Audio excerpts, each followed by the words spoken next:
پھر ذرا میرے سوالات کے جواب دیتے رہیے۔ آپ اس نوکر کے متعلق کیا کہیں گے جو آقا کی مقرر کی ہوئی ڈیوٹی پر جانے کے بجائے ہر وقت بس اس کے سامنے ہاتھ باندھے کھڑا رہے اور لاکھوں مرتبہ اس کا نام جپتا چلا جائے؟ آقا اس سے کہتا ہے کہ جا کر فلاں فلاں آدمیوں کے حق ادا کر، مگر یہ جاتا نہیں، بلکہ وہیں کھڑے کھڑے آقا کو جھک جھک کر 10 سلام کرتا ہے اور پھر ہاتھ باندھ کر کھڑا ہو جاتا ہے۔ آقا اسے حکم دیتا ہے کہ جا اور فلاں فلاں خرابیوں کو مٹا دے، مگر یہ 1 انچ وہاں سے نہیں ہٹتا اور سجدے پر سجدے کیے چلا جاتا ہے۔ آقا حکم دیتا ہے کہ چور کا ہاتھ کاٹ دے، یہ حکم سن کر بس وہیں کھڑے کھڑے نہایت خوش الہانی کے ساتھ چور کا ہاتھ کاٹ دے، چور کا ہاتھ کاٹ دے 20 مرتبہ پڑھتا رہتا ہے، مگر ایک دفعہ بھی اس نظام حکومت کے قیام کی کوشش نہیں کرتا جس میں چور کا ہاتھ کاٹا جا سکے۔ کیا آپ کہہ سکتے ہیں کہ یہ شخص حقیقت میں آقا کی بندگی کر رہا ہے؟ اگر آپ کا کوئی ملازم یہ رویہ اختیار کرے تو میں نہیں جانتا ہوں کہ آپ اسے کیا کہیں گے، مگر حیرت ہے آپ پر کہ خدا کا جو نوکر ایسا کرتا ہے آپ اسے بڑا عبادت گزار کہتے ہیں۔ یہ ظالم صبح سے شام تک خدا جانے کتنی مرتبہ قرآن شریف میں خدا کے احکام پڑھتا ہے، مگر ان احکام کو بجا لانے کے لیے اپنی جگہ سے جنبش تک نہیں کرتا، بلکہ نفل پر نفل پڑھے جاتا ہے، 1000 دانہ تسبیح پر خدا کا نام جپتا ہے اور خوش الہانی کے ساتھ قرآن کی تلاوت کرتا رہتا ہے۔ آپ اس کی یہ حرکتیں دیکھتے ہیں اور کہتے ہیں کہ کیسا زاہد عابد بندہ ہے۔ یہ غلط فہمی صرف اس وجہ سے ہے کہ آپ عبادت کا صحیح مطلب نہیں جانتے۔ ایک اور نوکر ہے جو رات دن ڈیوٹی تو غیروں کی انجام دیتا ہے، احکام غیروں کے سنتا اور مانتا ہے، قانون پر غیروں کے عمل کرتا ہے اور اپنے اصلی آقا کے فرمان کی ہر وقت خلاف ورزی کیا کرتا ہے، مگر سلامی کے وقت آقا کے سامنے حاضر ہو جاتا ہے اور زبان سے آقا ہی کا نام جپتا رہتا ہے۔ اگر آپ میں سے کسی شخص کا نوکر یہ طریقہ اختیار کرے تو آپ کیا کریں گے؟ کیا آپ اس کی سلامی کو اس کے منہ پر نہ مار دیں گے؟ جب وہ زبان سے آپ کو آقا اور مالک کہے گا تو کیا آپ فوراً یہ جواب نہ دیں گے کہ تو پرلے درجے کا جھوٹا اور بے ایمان ہے، تنخواہ مجھ سے لیتا ہے اور نوکری دوسروں کی کرتا ہے، زبان سے مجھے آقا کہتا ہے اور حقیقت میں میرے سوا ہر ایک کی خدمت کرتا پھرتا ہے؟ یہ تو ایک معمولی عقل کی بات ہے جسے آپ میں سے ہر شخص سمجھ سکتا ہے، مگر کیسی حیرت کی بات ہے کہ جو لوگ رات دن خدا کے قانون کو توڑتے ہیں،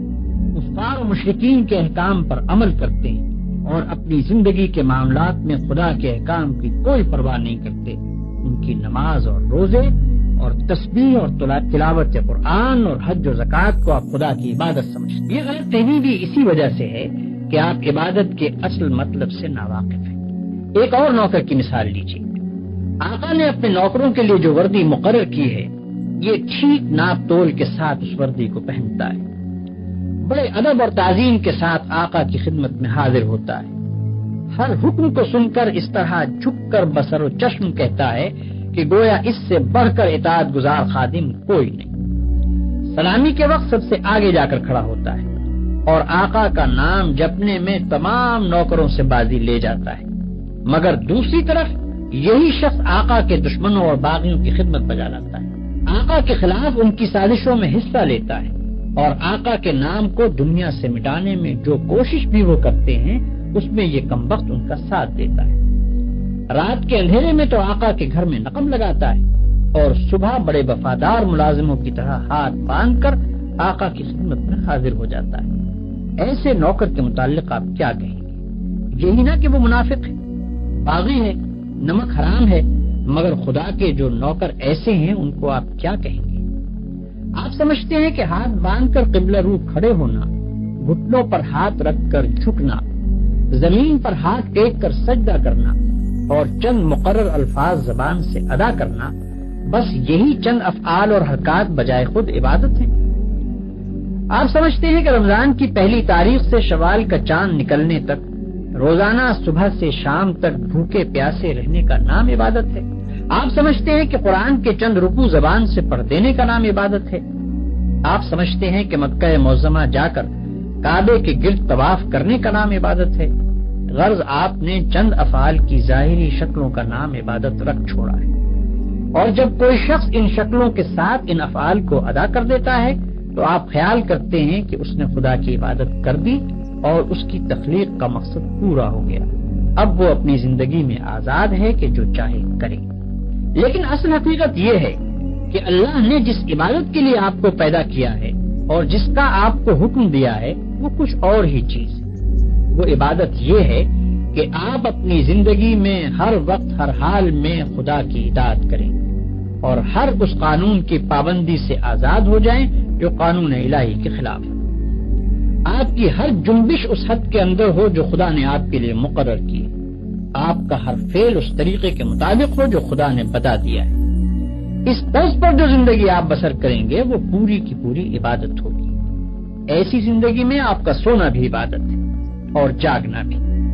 کھانا بھی عبادت ہے اور پینا بھی، چلنا پھرنا بھی عبادت ہے اور بات کرنا بھی، حتیٰ کہ اپنی بیوی کے پاس جانا اور اپنے بچے کو پیار کرنا بھی عبادت ہے۔ جن کاموں کو آپ بالکل دنیا داری کہتے ہیں وہ سب دینداری اور عبادت ہیں اگر آپ ان کو انجام دینے میں خدا کی مقرر کی ہوئی حدوں کا لحاظ کریں اور زندگی میں ہر قدم پر یہ دیکھ کر چلیں کہ خدا کے نزدیک جائز کیا ہے اور ناجائز کیا، حلال کیا ہے اور حرام کیا، فرض کیا چیز کی گئی ہے اور منع کس چیز سے کیا گیا ہے، کس چیز سے خدا خوش ہوتا ہے اور کس سے ناراض ہوتا ہے۔ مثلاً آپ روزی کمانے کے لیے نکلتے ہیں، اس کام میں بہت سے مواقع ایسے بھی آتے ہیں جن میں حرام کا مال کافی آسانی کے ساتھ آپ کو مل سکتا ہے۔ اگر آپ نے خدا سے ڈر کر وہ مال نہ لیا اور صرف حلال کی روٹی کما کر لائے تو یہ جتنا وقت آپ نے روٹی کمانے پر صرف کیا یہ سب عبادت تھا،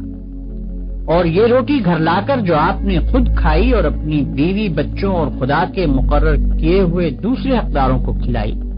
اس سب پر آپ اجر و ثواب کے مستحق ہو گئے۔ آپ نے اگر راستہ چلنے میں کوئی پتھر یا کانٹا ہٹا دیا اس خیال سے کہ خدا کے بندوں کو تکلیف نہ ہو تو یہ بھی عبادت ہے۔ آپ نے اگر کسی بیمار کی خدمت کی یا کسی اندھے کو راستہ چلایا یا کسی مصیبت زدہ کی مدد کی تو یہ بھی عبادت ہے۔ آپ نے اگر بات چیت کرنے میں جھوٹ سے، غیبت سے، بدگوئی اور دل آزاری سے پرہیز کیا اور خدا سے ڈر کر صرف حق بات کی تو جتنا وقت آپ نے بات چیت میں صرف کیا وہ سب عبادت میں صرف ہوا۔ بس خدا کی اصلی عبادت یہ ہے کہ ہوش سنبھالنے کے بعد سے مرتے دم تک آپ خدا کے قانون پر چلیں اور اس کے احکام کے مطابق زندگی بسر کریں۔ اس عبادت کے لیے کوئی وقت مقرر نہیں ہے، یہ عبادت ہر وقت ہونی چاہیے۔ اس عبادت کی کوئی ایک شکل نہیں ہے، ہر کام اور ہر شکل میں اسی کی عبادت ہونی چاہیے۔ جب آپ یہ نہیں کہہ سکتے کہ میں فلاں وقت خدا کا بندہ ہوں اور فلاں وقت اس کا بندہ نہیں ہوں تو آپ یہ بھی نہیں کہہ سکتے کہ فلاں وقت خدا کی بندگی و عبادت کے لیے ہے اور فلاں وقت اس کی بندگی و عبادت کے لیے نہیں ہے۔ بھائیوں، آپ کو عبادت کا مطلب معلوم ہو گیا اور یہ بھی معلوم ہو گیا کہ زندگی میں ہر وقت ہر حال میں خدا کی بندگی اور اطاعت کا نام ہی عبادت ہے۔ اب آپ پوچھیں گے کہ یہ نماز، روزہ اور حج وغیرہ کیا چیزیں ہیں؟ اس کا جواب یہ ہے کہ دراصل یہ عبادتیں جو اللہ نے آپ پر فرض کی ہیں ان کا مقصد آپ کو اس بڑی عبادت کے لیے تیار کرنا ہے جو آپ کو زندگی میں ہر وقت ہر حال میں ادا کرنی چاہیے۔ نماز آپ کو دن میں 5 وقت یاد دلاتی ہے کہ تم اللہ کے بندے ہو، اسی کی بندگی تمہیں کرنی چاہیے۔ روزہ سال میں 1 مرتبہ پورے 1 مہینے تک آپ کو اسی بندگی کے لیے تیار کرتا ہے۔ زکوٰۃ آپ کو بار بار توجہ دلاتی ہے کہ یہ مال جو تم نے کمایا ہے یہ خدا کا عطیہ ہے، اس کو صرف اپنے نفس کی خواہشات پر صرف نہ کر دو بلکہ اپنے مالک کا حق ادا کرو۔ حج دل پر خدا کی محبت اور بزرگی کا ایسا نقش بٹھاتا ہے کہ اگر 1 مرتبہ وہ بیٹھ جائے تو تمام عمر اس کا اثر دل سے دور نہیں ہو سکتا۔ ان سب عبادتوں کو ادا کرنے کے بعد اگر آپ اس قابل ہو گئے کہ آپ کی ساری زندگی خدا کی عبادت بن جائے تو بلا شبہ آپ کی نماز نماز ہے اور روزہ روزہ ہے، زکوٰۃ زکوٰۃ ہے اور حج حج ہے۔ لیکن اگر یہ مقصد پورا نہ ہوا تو محض رکوع اور سجدہ کرنے